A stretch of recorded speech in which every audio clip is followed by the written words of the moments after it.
Happy Friday, February 20th. I'm Diana Braun, co-founder of the Knee Zone, and this is Dr. Raj Sinha, esteemed orthopedic surgeon, and also my husband. So we are the co-founders of the Knee Zone. Let's go on to Kaya. So Kaya, you had two questions. So the first one is that you currently do 12 to 14 different exercises twice a day. Each session takes about 30 to 40 minutes. Once you've reached full extension, which is straightening everybody, and full bend, which is range of motion, how much longer will I have to continue that routine? She also mentions, which is very helpful for us when you tell us where you are in your recovery, that you're 7 weeks out at -7 extension and 100 degrees of bend. And yay, thank you for the shout out that you are loving our book and that you're about halfway through it. So I think the first thing that Raj and I both kind of reacted to was they have you doing a lot of exercises for where you are right now, and the fact that you are not at full extension means 0 degrees. We have some suggestions about what we would recommend you do differently. So I'm going to let you start, Raj, and then I might direct Kaya to a picture in our book, since I know she has the book. Yeah.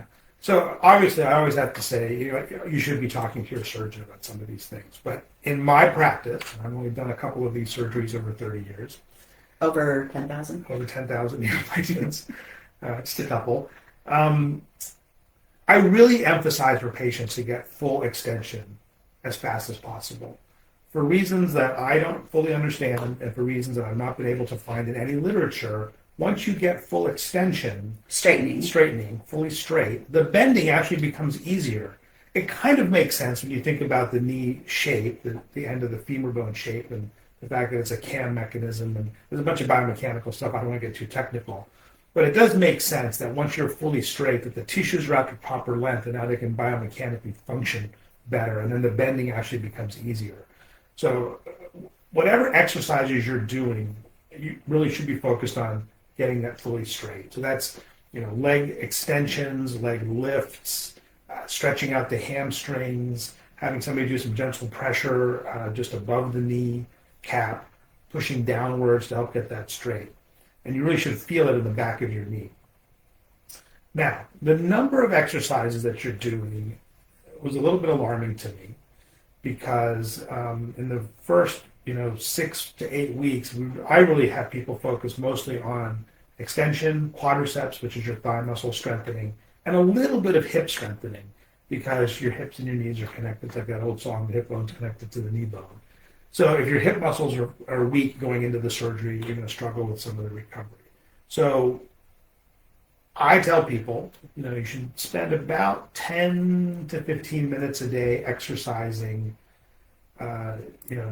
at most twice a day, certainly not more than that. And the rest of it should just be normal activities of daily living, walking around the house, getting up, going to the bathroom, going to the kitchen, fixing a meal, all that sort of stuff. And every time you sit down, elevate the leg, ice it. There's no such thing as too much ice.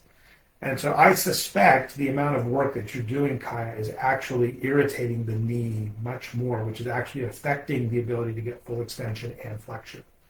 And so I would certainly think about cutting back. I see people, at 6 to 8 weeks who are struggling with flexion, and the first thing I tell them is, don't get upset. This is a 52-week recovery. You're 6 weeks into this. Patients of mine are like 6 or 7 weeks. If you hit a certain amount of flexion, I'm okay with that. The rest of it is going to come with time. So, yeah, you really got to be careful you're not overdoing it, because this is one of those things where more is not necessarily better. Yeah, I'm curious, Kai, if they actually told you to do all those every single day, twice a day, because you might be ambitious thinking more is better, and it's really not in this point in your recovery. I'm also, because I know you have the book, Kai, that you mentioned this, take a look at page 87. I have this graphic in here of somebody like really straightening their leg, and see that towel underneath the ankle? So that if you really get your leg propped up high in the air, roll something under your ankle, and then get a strap, put it at the bottom of your foot, and pull, literally think about pulling your toes back towards your nose, it's going to really straighten out the back of your knee. I had to do that because I had both my knees replaced at the same time, and I had one. Again, each knee is its own individual personality. One of mine took much longer to get straight than the other. Why?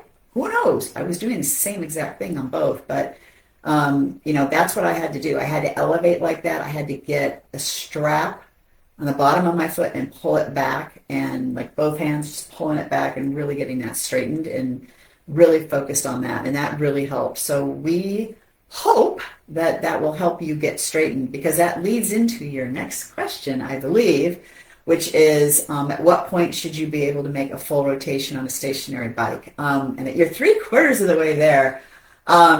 So I have coached I've coached lots of people through this, and some people just take longer. Like Raj just said, you're only at 7 weeks. It sounds like you're very ambitious and you're pushing yourself really hard. You're going to be flying around that bike in no time. It could happen in the next hour.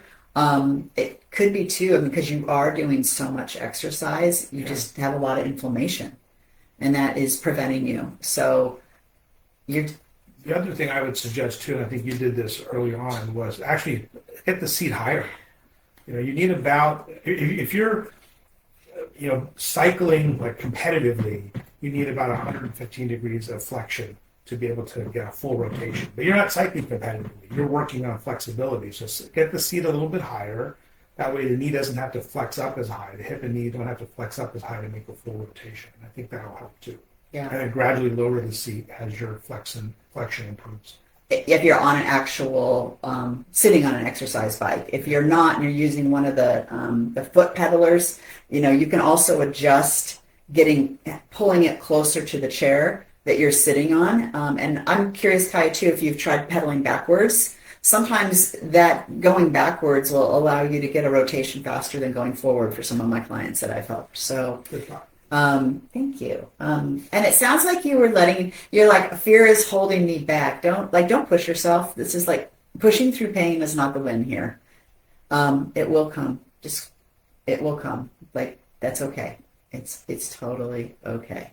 So thank you for joining in, and we will make sure we see you or answer your questions soon. Have a great weekend, everybody. Bye.